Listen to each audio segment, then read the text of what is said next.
Day 2 of the knockout stages at the World Cup, and we've got 3 absolutely cracking games. The first one is Brazil versus Japan, the favourites, or one of the favourites I would say, taking on the dark horses in Japan, who have been pretty good at this World Cup so far, despite suffering so many injuries. But Brazil, I think they have played well in bits and parts, but I think so far the one test they really faced was the Morocco game. And I think they had a really hard time in that game. I thought Morocco were able to create chances. They were able to defend well against the Brazilians, even with the quality of Vini, Rafinha, Igor Thiago, who has been dropped since then. But I think Japan will fancy themselves against this Brazilian team. But I think the way Brazil got, I think Carlo Ancelotti in the knockout stages, I think Brazil just got a better depth. I think Japan don't have the same depth with the injuries they got. And I think I'm just going to fancy Brazil to win this one 2-1. Next one is Germany versus Paraguay. I think Germany not being the greatest. They lost to Ecuador in the final match day, and even against Cote d'Ivoire, they weren't the convincing selves. I think they do lack a pure runner. I think Dennis Undav, I don't know how he's not starting games for Germany. I think he's made a real impact whenever he has come on for Germany.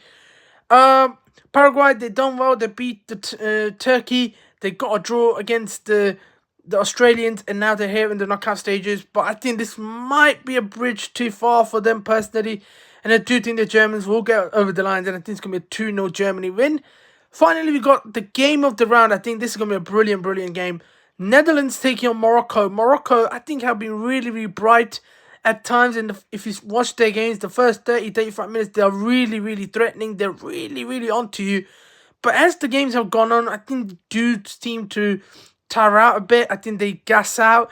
And I think that's going to be the way, that's going to be the thing they're going to need to deal with in the knockout stages, because knockout stages, I don't think you can go so gun-ho in the first 30-35 minutes and then just the energy levels dip as the game goes on. I think most of the teams will look to do the opposite.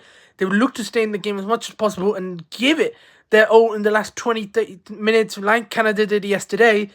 Netherlands, I think they're not. I'm still not convinced by them, even if they've won all of their games. I mean, they've won 2 games and they drew one against Japan. I think Ronald Koeman on the sidelines, he's not that all that, but I think the attack has clicked. You got Somerville, you got Brobby. I think they all have clicked. But I just feel something with this Morocco team. I think Morocco have been playing really well, and I just don't trust the Netherlands. I am going to go with Morocco to win on penalties. I think this game is going to go all the way to pens, and I think Morocco will win on pens with Bono. Masterclass. And I think it's going to be 1-1 in normal time. No extra time is going to be 1-1 as well, and Morocco win on pens.